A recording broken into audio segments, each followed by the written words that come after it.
Bien, pues uno de los grandes temas de la construcción institucional del país es la administración de justicia en general, el Poder Judicial en particular, de lo que hablamos hace décadas acerca de cómo hacer y cuándo vamos a reformar y modernizar el Poder Judicial.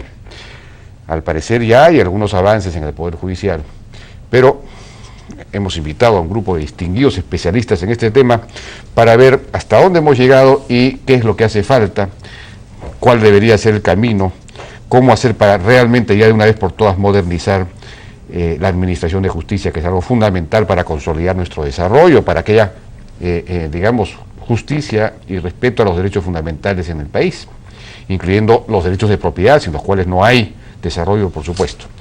Bueno, estamos con Enrique Guerci, que es abogado, como ustedes saben perfectamente, experto en todos estos temas. Estamos con Enrique Bernales, que es constitucionalista, con Walter Gutiérrez, exdecano del Colegio de Abogados, y con Javier de Belaunde, abogado en Derecho Constitucional, Civil y Arbitraje. Bien, buenas noches, ¿cómo están? ¿Cómo les va? ¿Qué tal? ¿Qué tal? Buenas noches, Jaime. Bueno, yo quería comenzar rápidamente señalando lo que el presidente de la Corte Suprema argumenta. Él señala que ya hay un proceso de modernización en marcha en el Poder Judicial, que ha habido avances. De hecho está el Código Procesal Penal, que está ya casi vigente en, digamos, en la mayor parte de distritos judiciales del país. Bueno, el tema de notificaciones electrónicas ya está avanzando, que es un paso importante. Hay el expediente electrónico, que ya ha comenzado en los juzgados de trabajo. En fin, se ha establecido un sistema de indicadores de producción, de la productividad de los jueces, que eso no existía antes. En fin, incluso hay ya más predictibilidad, sostiene el doctor Mendoza, porque hay sentencias que son jurisprudencia, en fin, eso ya está en una página web, y hay líneas jurisprudenciales, eso ya ha empezado a aplicarse, en fin, cosas que parecen avances sustantivos. Yo quería preguntarles, en fin, en general, cuál es su visión acerca de hasta si que realmente esos avances se están produciendo y qué es lo que hace falta, es decir, por dónde hay que ir. No sé con quién querría comenzar, Javier. Bien, gracias. Yo creo que efectivamente hay avances. Hay un avance notorio en la modernización del Poder Judicial, en todo lo que es gestión, en todo lo que se ha señalado, el tema de notificaciones electrónicas, se está experimentando el tema del expediente. Y yo creo que efectivamente es curioso quizás advertir cómo la población sigue manteniendo un grado de crítica y de desconfianza en el Poder Judicial, porque hay un 70% de la población que uniformemente hace 40 años desconfía del Poder Judicial, y hay todas estas cosas. Y estas cosas como que no percolan, como que no son apreciadas por la colectividad. Entonces yo plantearía las cosas de la siguiente manera. No es que no se esté haciendo nada. Creo que durante la presidencia del doctor Mendoza y anteriores presidencias hay no solamente una toma de conciencia de que el tema judicial es un tema que incumbe al Poder Judicial, porque antes se veía a las leyes, se veía al Poder Ejecutivo, se veía a la prensa, es decir, los jueces tendían a mirar un poco a las tribunas y decir esto es un problema que es de las malas leyes o la falta de presupuesto. Ahora creo que el Poder Judicial ha asumido un rol de que ellos tienen que estar sobre el caballo, y en ese sentido hay avances. Ahora creo que esto no es suficiente. Y no es suficiente por un tema de una crisis de legitimidad del Poder Judicial que viene de muy antiguo, y en ese sentido a mí particularmente me parece particularmente importante, valga la redundancia, enfocar el tema de que la jurisprudencia, las soluciones en el Poder Judicial siguen padeciendo de falta de predictibilidad.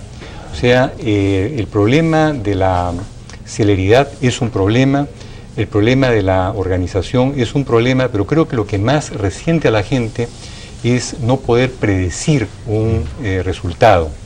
Y en ese sentido, sí, efectivamente, ahora hay una publicación de jurisprudencia. Antes la Corte realmente administraba justicia en la clandestinidad, porque nadie conocía las ejecutorias de la Suprema, más que aquellas que se publicaban en una u otra revista. Hoy día sí hay un portal en el cual uno puede acceder a más ejecutorias, hay publicaciones legales de gran nivel que nos ponen a la mano la jurisprudencia, pero lo que no hay, digamos, es, y suele ser la pregunta más difícil de responder para un abogado, es cómo va a acabar un caso.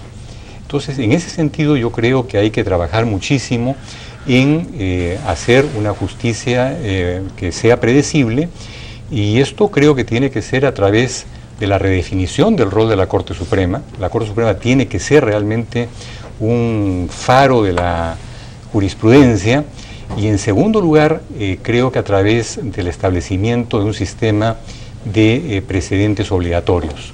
Creo que esto es uno de los elementos que me parece fundamental para que la gente pueda confiar en que un determinado caso va a tener un resultado predecible, y no llenar, entre otras cosas, el Poder Judicial de casos en los cuales muchas veces la gente se embarca para ver qué pasa. Ahora, según el doctor Mendoza, ya hay digamos, hay sentencias que incluyen en la misma sentencia el dicho de que esta es una sentencia vinculante. Efectivamente. Y hay otras que llaman sentencias uniformes.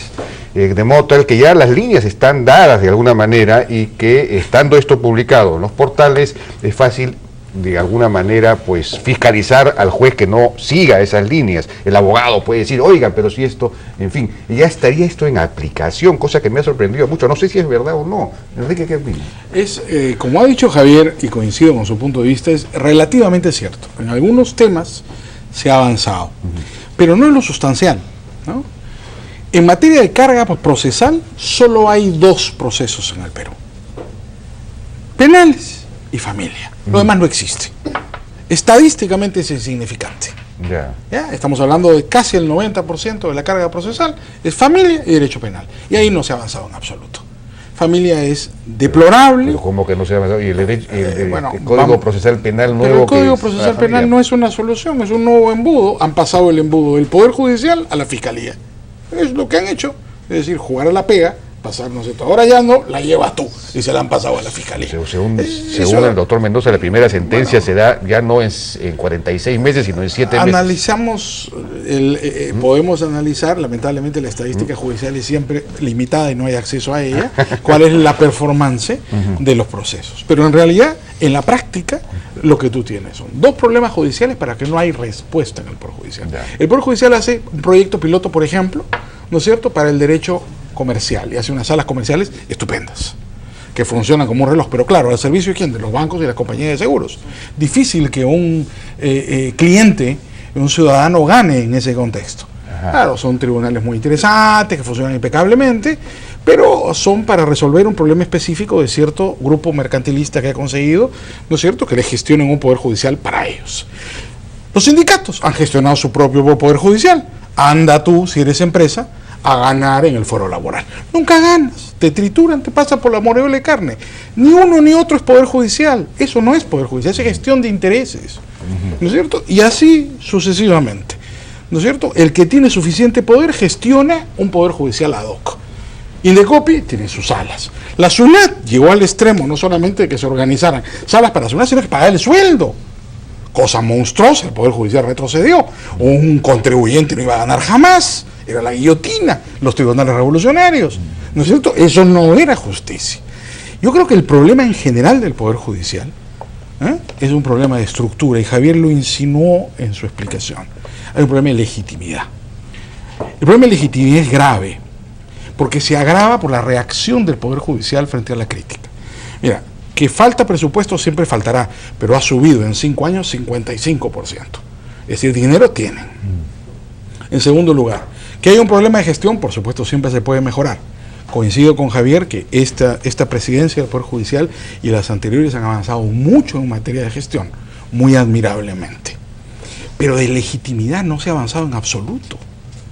¿Cuál es el problema del Poder Judicial? Una crisis de representación. La sociedad no se ve representada en el Poder Judicial. Porque el Poder Judicial es lejano, es misterioso, los abogados y los jueces hablamos raro, nadie nos entiende, te dan una sentencia. No, lamentablemente. Sería una solución muy compleja en todo caso. Pero te dan una sentencia y no la puedes entender. Sí, pues, los ciudadanos dicen, está escrito en un idioma extrañísimo, lleno de arcaísmos. Entonces, claro, si tú criticas al Poder Judicial, los jueces se molestan, porque son muy orgullosos y son dueños, ellos creen, de un poder muy importante. En la práctica es poderoso el Poder Judicial. Mira, el Poder Judicial, en el fondo, tiene muy poco poder, porque depende administrativamente, económicamente, del Poder Ejecutivo, que es el que le da el dinero, el presupuesto y el giro. Lo más importante no es el presupuesto, sino el giro, como todos sabemos. Entonces, la dirección de Tesoro Público termina siendo sumamente poderosa. Segundo lugar, no hace sus leyes. En otros países donde la jurisprudencia tiene una relación con la costumbre, el Poder Judicial es poderosísimo, porque también legisla con sus sentencias. En el Perú, el que legisla es el Congreso, y ya sabemos lo que es el Congreso. El control político del Poder Judicial, el nombramiento de institución de los jueces, lo tiene una horrorosa institución gremialista llamada el Consejo Nacional de Magistratura, que es lo peor de lo peor. Han traído del sistema italiano, fascista, un sistema por el cual cada gremio elige un señor que va ahí a designar a los jueces. Puedes decirme que tienen que ver los señores, el colegio de enfermeros, el colegio de geólogos. Siempre pone uno. Que siempre pone uno. Ahora, el colegio de ingenieros, con todo respeto para los gremios. Enrique Mendoza sostiene que el nivel de los jueces y la ética de los jueces, de las nuevas generaciones de jueces, es muy superior a las antiguas, porque son todos nombrados por el Consejo Nacional de Magistratura y han pasado unos exámenes que antes no se pasaban, y entonces saben más y son más éticos porque pasan unos exámenes psicotécnicos que parece que, como Dios, miren la moral de la gente. Yo tengo mis dudas, yo no... Son filtros mucho mejores. Nunca hay que generalizar, ¿no? Pero ciertamente hay jóvenes jueces y juezas muy brillantes y muy destacados, que no creo que sean mérito del Consejo de la Magistratura, sino son a pesar del Consejo de la Magistratura. Entonces, ¿ha mejorado en general el país? ¿Cómo es la cosa? En el país sin duda ha mejorado, y algo le tiene que llover también a las instituciones públicas, pero no en la intensidad ni del tipo que debiera lloverle. El Poder Judicial debiera ser capaz, como el Ministerio Público, de atraer a los mejores alumnos de Derecho. No que quieran hacer una carrera, no lo hace. Bueno, qué chico brillante. Pues eso es el problema de legitimidad. Sin duda. Pero fíjate que hay una isla de legitimidad en el Poder Judicial, y ahí cierro la discusión por mi parte, por lo menos, porque creo que ahí podemos tener un tema interesante. La justicia de paz no es letrada, que esos son jueces elegidos, jueces ciudadanos. Pues son jueces que no han leído códigos, que no necesitan leerlos, administran una justicia natural, digamos. Bueno, y en base al sentido común, que yo diría es suficiente para administrar justicia. Muchas veces la legislación no es la justicia. La justicia está más allá de la legislación. La justicia de paz no letrada goza de gran prestigio, de gran legitimidad, funciona perfectamente. Esto ha sido largamente estudiado, estudios en la Católica, estudios en las fundaciones alemanas. Muy curioso, porque es una isla de legitimidad en un Estado peruano que tiene una crisis de legitimidad y de representación. Entonces, yo soy un partidario, fue lo que sostuve en CADE, de que tenemos que perderle un poco el miedo a la participación popular en la justicia. Y dar, en base a esto, al ejemplo de la justicia de paz no letrada que funciona. Y darle a la sociedad un poco de participación en la justicia. Jueces ciudadanos. Si no queremos ir a los jurados, que siempre es un tema polémico, yo no veo problema, pero si no queremos ir, los jueces ciudadanos, que le llaman escabinos en Europa. Es decir, integras en un tribunal, además de un magistrado profesional, abogado, 2 magistrados ciudadanos. Por ejemplo, en un tribunal de familia, donde se discute, por ejemplo, el régimen de tenencia de un niño, ¿qué tienen que decir los abogados? Ahí debería haber un psicólogo, un psiquiatra, un asistente social, porque ese no es un problema de la aplicación del inciso tal de la ley. Es un problema de tomar una determinación que sea la más conveniente para un niño. ¿Qué hacen los abogados resolviendo problemas que van allá? Los abogados no hemos sido entrenados para eso. No sabemos qué hacer en esa materia. Integrando a los ciudadanos, además de que vas a enriquecer las decisiones, vas a precisamente ir al punto, a devolverle legitimidad al Poder Judicial con la participación de la gente. Bueno, tenemos que ir a una pausa y regresamos con la intervención de Enrique Bernales sobre este tema. Y bien, lo que Enrique Gersi no ha planteado esta vez, sí lo planteó en el CADE, fue la elección de los jueces, otro tema sumamente polémico, pero no sé si en la Constitución no se dice algo al respecto. Se dice el poder de administrar justicia emana del pueblo y el regulado según principio general. Principio general, que las leyes podrían desarrollar. La Constitución permite que una ley haga elegible a los jueces de primera instancia. Ajá, sí, pues, claro, yo recuerdo algo de eso. Pero en fin, es un tema que debatiremos. Enrique, ¿cuál es tu visión? Sí, mira, yo quisiera entrar por la relación que existe entre los tres poderes del Estado, y donde para mí definitivamente, e inclusive analizando la historia, el Perú nació cojo, porque tiene dos poderes menos uno, que es el Poder Judicial. No tiene las capacidades, las constituciones, todas las constituciones hablan de autonomía e independencia. El Poder Judicial hacia adentro puede modernizarse, pero yo no le he escuchado a Mendoza hablar de la autonomía creciente del Poder Judicial, y no puede hablarla porque no la tiene, no existe. No existe, tú lo acabas de decir, desde el punto de vista presupuestario. No existe porque las leyes que se refieren al Poder Judicial las aprueba el Parlamento, menospreciando inclusive los proyectos de ley que vienen del Poder Judicial. En este momento, el Tribunal Constitucional le enmienda la plana al Poder Judicial cada vez que le da la gana. Entonces, autonomía es cero. Independencia. Todos sabemos perfectamente, no basta más que leer a Basadre para darnos cuenta que sistemáticamente todos los gobiernos y los parlamentos cuando han podido han sido invasivos en la composición del Poder Judicial. Entonces, independencia no existe. Existe una relación, yo diría más bien hasta de cierto temor reverencial, porque el Poder Judicial no le discute al Parlamento sus opciones de preferencia, por ejemplo, en las iniciativas de las leyes.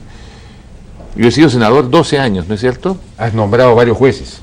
Sí, pues, pero yo podría relatar cómo se humillan los jueces ante un senador para ser elegidos supremos. Ah, sí. Entonces, no tengo referente de que esta actitud para llegar a ser supremo haya sido modificada por la existencia del Consejo Nacional de la Magistratura. Pueden hacer todas las pruebas psicotécnicas que quieran, pero finalmente la decisión que toma el Consejo Nacional de la Magistratura autónoma e independiente, y entonces evidentemente ahí no sabemos cuáles pueden ser los resultados, pero el hecho concreto es que tal vez lo que falta en el juez es una autoestima mucho mayor. La valoración social que el juez tiene de sí mismo es mínima, y cuando tú lo has tocado, evidentemente el juez con quien despacha rápido, con quien tiene poder. Pero cuando el ciudadano de a pie va a pedir justicia, ¿cuánto tiempo se demora en promedio el expediente? Sí, en los 42 meses, ¿no es cierto? Y evidentemente esa complejidad del lenguaje en el juez está directamente vinculada a la escasa formación que tiene para hacer carrera judicial, porque ninguna universidad del Perú forma jueces. De eso prescinden, desde la católica pasando por las nacionales. ¿Es cierto? Entonces, ¿quién es juez en el Perú? El que no pudo entrar a un estudio, el que no pudo entrar a hacer la carrera pública. Ahí comienza el escaso nivel de autovalúo que el juez tiene, y eso lo percibe el ciudadano. Entonces, no hay una relación de respeto. La palabra poder judicial para el ciudadano puede ser demasiado abstracta, demasiado compleja. Pero el ciudadano sí mueve el concepto del juez. El juez que le demora. El juez que a través del secretario pide plata. El juez que sabe que si viene, que la otra parte tiene más poder, le va a demorar el expediente o no se va a resolver con justicia. Entonces, esos problemas que son los problemas cotidianos de la justicia no están resueltos ni van a estarlos mientras no construyamos realmente una democracia sólida, de una relación entre pares. Si no existe una relación entre pares, el Poder Judicial siempre va a terminar allanándose a lo que impone el Ejecutivo y el Legislativo, por presupuesto, por interferencia, por decisión, por nivel. Es decir, son demasiadas variables. Walter. Bueno, sin duda varias de las cosas que se han dicho aquí tienen mucho fundamento, mucho asidero, pero yo quisiera encarar el tema desde un aspecto que me parece fundamental. Hay que romper algunos mitos, que yo creo que ya de puro maduro se caen, ¿no? El primero de ellos es creer que la justicia no cuesta. La justicia cuesta. Claro. Es más, pareciera en el discurso jurídico que el acceso a la justicia, como dice que el acceso a la justicia es gratis, entonces no le cuesta a nadie, y entonces es un servicio público que podemos utilizarlo indiscriminadamente. Entonces, una de las primeras cosas que a mí me parece fundamental es señalar y tener claro todos, quienes están en el Poder Judicial y quienes no estamos en el Poder Judicial, que la justicia cuesta y cuesta mucho. El costo directo de la justicia, el presupuesto para el 2014, el que está terminando, fue cerca de 1.800 millones. Y en los últimos 7 años se ha duplicado. Se ha duplicado el presupuesto. Sí, hay más plata. Hay más dinero y no ha cambiado la justicia. Y el sistema de justicia, es decir, Fiscalía, Consejo Nacional de Magistratura, etcétera, etcétera, cuesta 2.400 millones más o menos. Estamos hablando de un mundo de dinero. Y podemos duplicarlo si quieres. Es decir, de aquí nos volvemos a encontrar dentro de 5 años y de repente van a ser 5.000 millones y no va a cambiar. Y esto no va a cambiar porque tenemos un actor. Yo estoy de acuerdo con lo que ha dicho Enrique, con lo que ha dicho Javier, los Enríquez, ¿no? Pero hay un tema, estamos olvidando a un actor aquí, que es el abogado. El abogado es el que activa el sistema. Y ojo que lo está diciendo un exdecano del Colegio de Abogados, no tengo ningún empacho en señalarlo. El que activa el sistema de justicia, el que abre el caño del sistema de justicia, es el abogado. Hay que controlar al abogado. Sin perjuicio de lo que aquí se ha señalado y suscribiendo muchas de las cosas que se han afirmado, yo creo que un paso fundamental es controlar al abogado. Porque eso significa lo siguiente: el abogado agolpe el sistema. El abogado inicia lo que en otros lugares se llama demandas frívolas, demandas chatarra, y por eso es que tenemos 1.200.000 causas. Por eso es que es tan fácil que mañana un ciudadano denuncie o demande a Jaime Altao si no pasa nada. Y nos pueden empapelar, todos los abogados sabemos perfectamente, nos pueden empapelar con 10, 20, 30 o 100 demandas. Tenemos que controlar eso, y para controlar eso hay que controlar al abogado. En otros sistemas, un abogado que activa el sistema de administración de justicia es sancionado severamente y es excluido del sistema. Eso es fundamental, eso es básico, porque eso va a adelgazar la carga procesal. A mí me parece que eso ayudaría significativamente. Pero otra de las cosas que concurrentemente yo plantearía... ¿Eso cómo se haría, perdón? ¿Cómo? Bueno, hay varias formas. Por ejemplo, en España existe el Consejo Nacional de la Abogacía, que controla al abogado, no solamente los colegios de abogados, el Estado. Aquí los colegios de abogados son al revés, protegen más bien a los abogados, ¿no? No necesariamente. En nuestra época, la directora de ética fue la doctora Rosa Mavila, que hoy día es congresista, y creo que todos los que estamos aquí la conocemos y sabemos perfectamente que es una persona muy seria, muy profesional, y se hicieron cosas interesantes, importantes. Así que en ese extremo yo me declaro inocente. Cuando fuimos decanos se hizo... Es cierto. Se hizo una labor bien interesante, liderada por Rosa Mavila. Hubo una iniciativa de Alfredo Bular que fue muy interesante en CADE sobre ese punto, Walter, si me permites. Que era invertir el procedimiento, que la regla fuera el arbitraje y la excepción fuera el Poder Judicial. ¿Por qué? En materia civil, por lo menos. ¿Por qué? Porque el Poder Judicial está subsidiado y tiene costo cero. Los abogados se guían por incentivos, pero también los clientes, que son los que pagan la cuenta. Entonces, ¿por qué hay ese sobrelitigio? Porque el Poder Judicial cuesta cero. En cambio, si tú lo obligas a ir a los litigantes, primero arbitraje, tienen que pagar el costo real de mercado de lo que pretenden.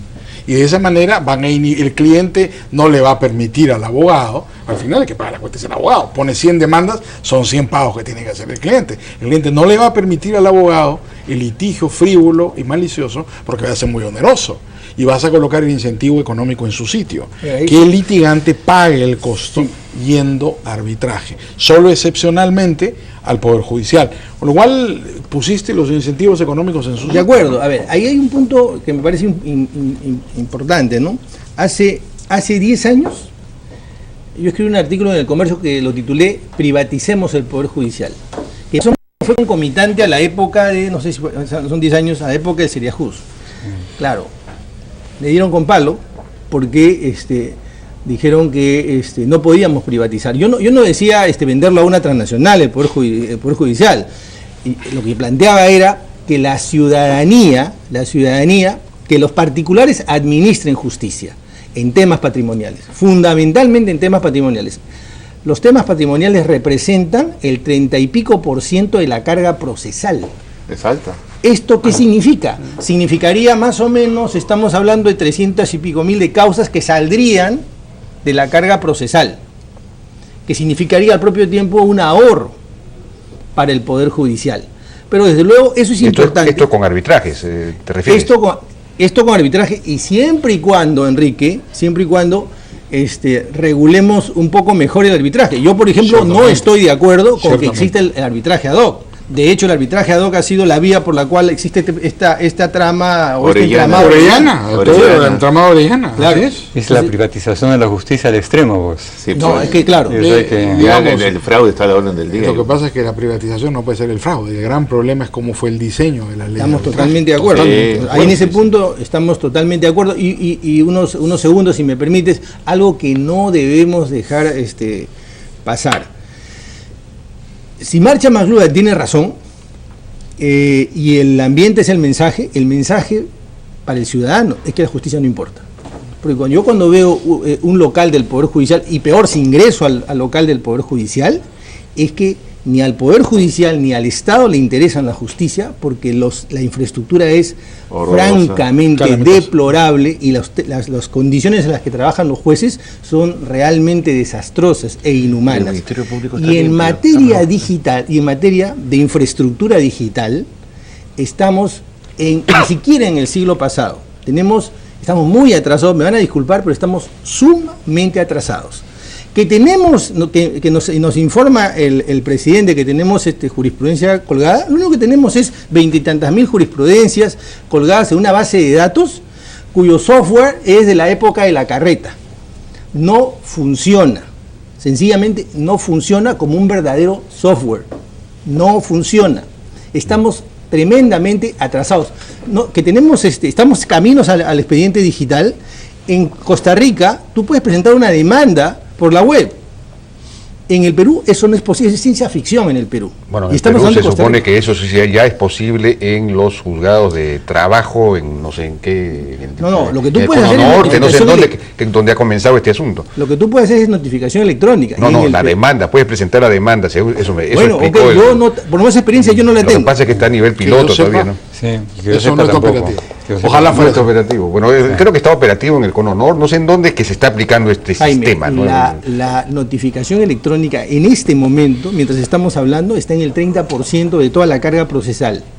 O sea, y nos hemos demorado 7 años. Esto significa que dentro de 14 años recién podrá ser, si es que ya vamos a este ritmo. Entonces, claro, parecemos aguafiestas, pero esa es la realidad.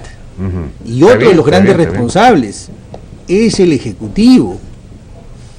El Ejecutivo tiene aquí parte, tiene aquí responsabilidad, porque las grandes reformas no se han hecho nunca desde el Poder Judicial, se lideran desde el Ejecutivo. Y no estoy hablando de la función jurisdiccional, estoy hablando de la gerencia, de la gestión, del presupuesto, de los objetivos que tienen que compaginarse con los jueces. De eso estoy hablando. Yo no estoy hablando, pero no se hace. No se hace. No hay un diálogo inteligente con el Ministerio de Economía, por ejemplo. Yo te doy más plata, pero ¿contra qué metas, por ejemplo? ¿No? Así debería ser. Ese diálogo no existe. Tiene que haber prioridad política en el tema. Tiene que estar en la agenda. Si no hay prioridad política sobre el tema de justicia, las cosas no funcionan, ¿no? Lo que yo creo es que más allá del Poder Judicial interesado en su propia problemática, el tema ha perdido prioridad política en los últimos años, ¿no? Sí, pues, bueno, tenemos que ir a una pausa, me están pidiendo ese tiempo. Y bien, en esta ronda hemos tocado varios temas sumamente interesantes. Yo creo que esto da para un planteamiento general acerca de una reforma profunda del Poder Judicial. Uno de los temas que hemos tratado es el nombramiento de los jueces. Y se ha criticado al Consejo Nacional de la Magistratura y se ha dicho que esto no ha tenido ningún efecto, pese a que el presidente del Poder Judicial sostiene que las nuevas generaciones de jueces son más preparados, estos nuevos jueces, y además son mucho más éticos también, según él, por los exámenes, los filtros que tienen que pasar por el Consejo Nacional de la Magistratura. Javier, ¿qué opinas de esto? Sí, creo que hay dos puntualizaciones necesarias. Una primera, siempre han habido muy buenos jueces, han habido héroes civiles en la judicatura verdaderamente, pero creo que desde que comencé a ejercer la profesión ahora, indudablemente el nivel de los jueces ha mejorado. Yo creo que hay una calidad de jueces promedio mejor que lo que había hace algunos años, no diré cuántos. Ahora, sobre el tema de la elección de jueces, creo que no podemos olvidar de dónde venimos. O sea que el modelo del Consejo Nacional de la Magistratura es un intento de generar un sistema de elección de jueces que prescinda de la influencia política y del débito político. Enrique Bernales ha hecho recuerdo a su experiencia como senador. Hay que leer las memorias de un juez integérrimo, casi emblemático, como Domingo García Rada, quien cuenta con toda naturalidad y con una transparencia enorme cómo eran las elecciones de los jueces supremos. Entonces, creo que las condiciones de independencia que hay hoy día para el Poder Judicial son mejores porque se ha logrado... Y los no supremos los decidiría el Ejecutivo. Así es, así es. O sea, ¿el Ejecutivo? El Ejecutivo, el presidente de la República nombraba a todo el Poder Judicial, ahora, no con excepción... Con excepción del Senado que elegía, confirmaba a la Suprema. Ahora, perdón, en paréntesis, ¿no ocurre así en la mayor parte de países del mundo? Sí. En Estados Unidos es el Senado, me parece, el que ratifica, confirma. Sin en duda. América Latina incluso hay muchos... Sin duda, el modelo peruano es único en América Latina, y lo que ocurre es que la evaluación de lo que era precedente es un desastre. O sea, en todos los estudios sobre el Poder Judicial, el gran problema es el problema de independencia, ¿no? ¿Quién paga la quincena? Relata Basadre cuando el golpe contra Billinghurst, ¿no? Entonces, el tema concretamente es, frente a un sistema totalmente politizado y dependiente, surge la idea del Consejo de la Magistratura, que es una creación tal como está de la Constitución del 93. Durante varios años, durante todo el gobierno de Fujimori, salvo el primer Consejo de la Magistratura que presidió Carlos Parodi Remón, Carlos Montoya, Roger Rodríguez y otras personas que hicieron una labor destacadísima y que tuvieron que renunciar por penetración política, después el Consejo se reconstruye. Entonces, ¿cuál es mi evaluación sobre el Consejo de la Magistratura? Yo no creo que podamos hacer un punching ball del Consejo de la Magistratura. Yo creo que el Consejo de la Magistratura viene cumpliendo un rol razonable. Creo que en el diseño del Consejo de la Magistratura hubo un error cuando la propuesta de que sean representantes de los gremios empresariales y gremios laborales se trastoca y se incluye a los colegios no profesionales, no de abogados, perdón. Entonces hemos tenido un momento en el cual realmente... había una enfermera, creo que todavía hay ahí... No, eso no era lo grave. Lo grave era finalmente la enfermera o el ingeniero o el médico representaban sus colegios profesionales. Lo grave fue que los rectores de las universidades, en lugar de designar abogados, decidieron en algunos casos darle, digamos, un puesto a alguien que ellos respetaban, y tuvimos un Consejo Nacional de Magistratura. Había un momento en el cual había un abogado y el resto eran químicos, pero es que ingenieros, creo que la ley etcétera. no habla de abogados, sino de facultades. Exactamente. Ahí está el problema, pues. No, la ley habla de universidades. Ni siquiera son las facultades de Derecho las que designan. Entonces, ¿a qué voy? Y en una facultad de Derecho pueden haber profesores de varias profesiones. Simplemente sintetizando, creo que el Consejo Nacional de la Magistratura es un modelo que crea condiciones de independencia mejor que el preexistente. Creo que lo que ha habido, evidentemente han habido muchos problemas, tiene que ver con un tema de las instituciones de la sociedad civil. Y acá creo que empalmo con la intervención de Enrique, porque Enrique, como yo, reclamo más participación en la sociedad civil. Pero creo que las instituciones de la sociedad civil tienen que estar a la altura de las circunstancias. Y lo que ha pasado con una mano en el pecho es que en este momento se han designado al Consejo de la Magistratura en este momento, creo que en consejos anteriores básicamente, a personas carentes de la idoneidad suficiente. Entonces lo que hay que reclamar es a los colegios profesionales que nombren a quienes efectivamente tengan competencia, y yo postularía, como postuló el Serajus, un cambio en la conformación del Consejo de la Magistratura para que, manteniendo una representación de la sociedad civil y manteniendo la facultad de designar a los jueces, hayan pues requisitos mínimos para ser consejero de la magistratura. Que no los hay, ¿no? No los hay. Entonces, yo sí creo que al Consejo de la Magistratura hay que darle su chance, y hasta el momento mi evaluación respecto al sistema anterior sigue siendo de mayor confiabilidad. Una opinión crítica, yo no creo en el Consejo de la Magistratura. Toda elección de un juez es un acto político, entonces no podemos despolitizar lo que por naturaleza es político, hay que transparentarlo. En una sociedad democrática, nuestra obligación frente a los actos políticos es hacerlos transparentes y responsables, es decir, que quien tome esa decisión asuma su responsabilidad, ¿no? Tiene que haber una consecuencia del acto político. La elección de los jueces a través del Consejo de la Magistratura vuelve totalmente opaco el proceso, porque transforma un proceso de legitimidad política en un psicotécnico, en un examen cuyas preguntas nadie conoce, y en un grupo, un tribunal, un consejo que toma la decisión proveniente de gremios. Yo creo que estás en contra de la tecnocracia. No, lo que estoy en contra es de la falta de profesionalización. La tecnocracia es un problema en la democracia. Lo importante en la democracia es la representación, no la tecnocracia. La tecnocracia puede ser una enemiga de la libertad. Pero menos transparente que el sistema anterior, Enrique.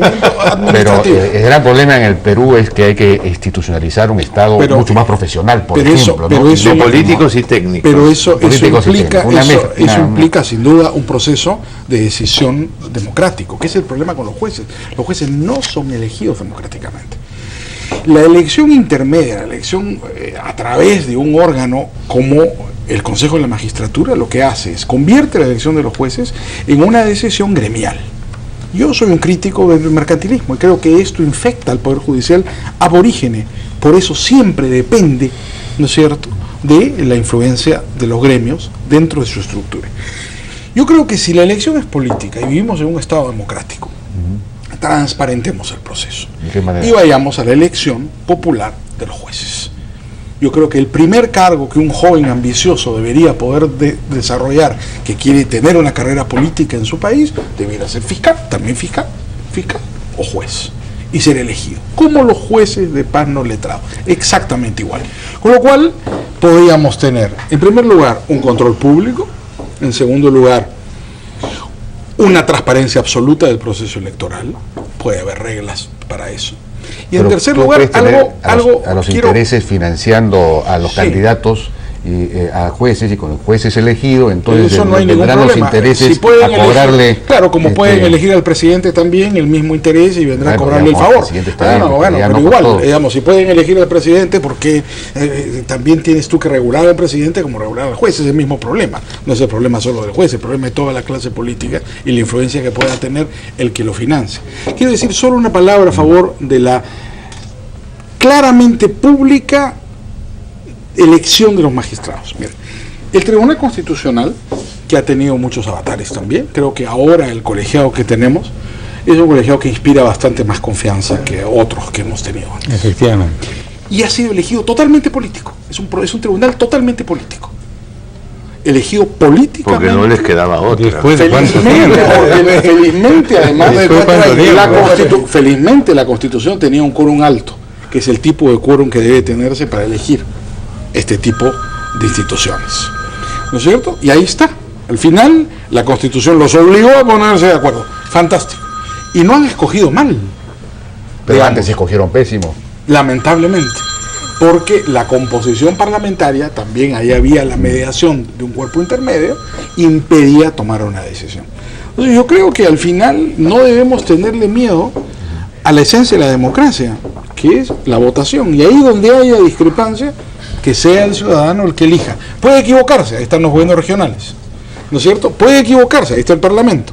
Pero al final la gente se va a a corregir. ¿Y a dónde llegamos de equivocación en equivocación? Vamos construyendo una institucionalidad, porque al final la única manera de hacerlo es permitiéndole a la gente darse cuenta de sus propios errores. Si vamos a tratar de decidir por los ciudadanos, nunca tendremos me imagino a un ciudadanos. juez compitiendo, diciendo a sus electores, bueno, yo voy a aplicar la pena de muerte a todos. Bueno, no puede ir en contra de la ley en todo caso, pero bueno, no si sé, fuera el pero caso, un candidato... La gente no está enterada de eso. Un candidato... Es decir, bueno, puede haber mucha demagogia, ¿no? Un candidato que pueda ser juez podría... No hay decir, fórmula perfecta, creo yo. No hay fórmula perfecta, pero un candidato que y una fórmula intermedia tipo un colegio electoral con una composición más perfilada. ¿Cómo sería eso?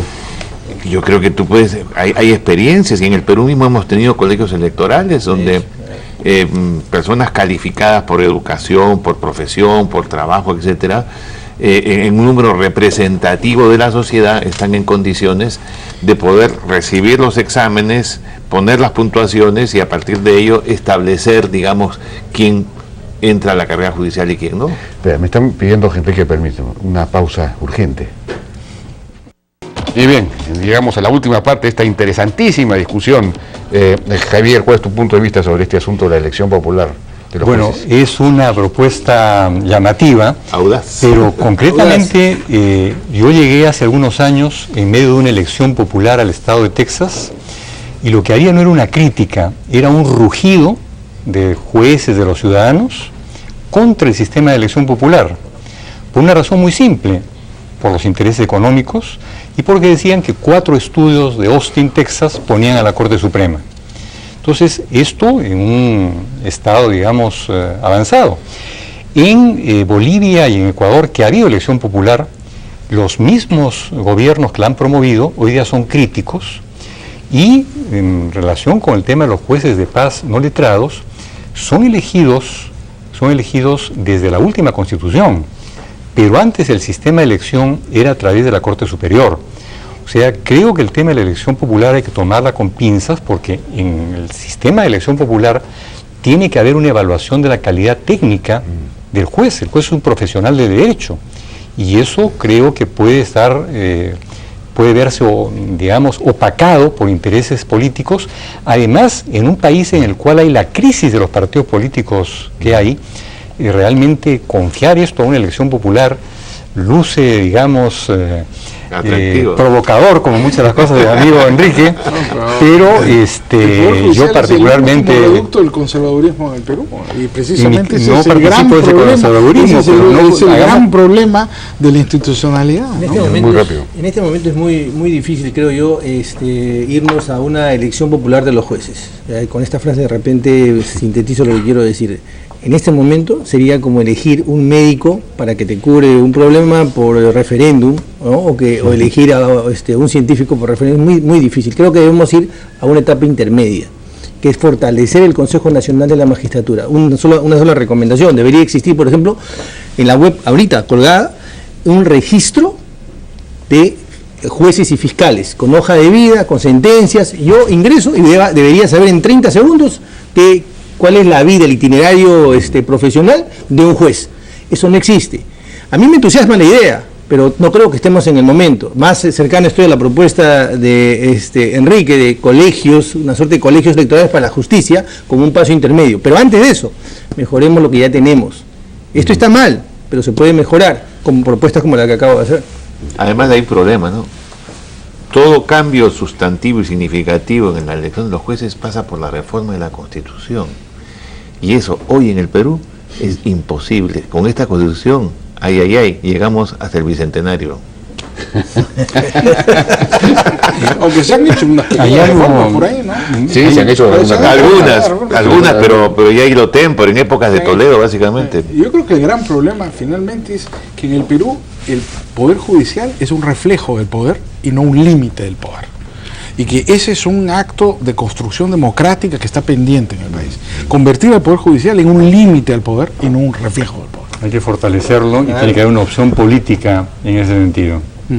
Claro, efectivamente, ya es hora de que los ejecutivos, el Poder Ejecutivo, el gobierno se comprometan, ¿no es cierto? Y no tengan miedo, efectivamente, como se ha dicho acá, de ejercer.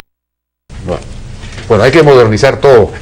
Bien, muchísimas gracias a nuestros invitados. Gracias, Muy interesante. Aquí ha salido Gracias. un programa de transformación de la Administración de Justicia en el Perú.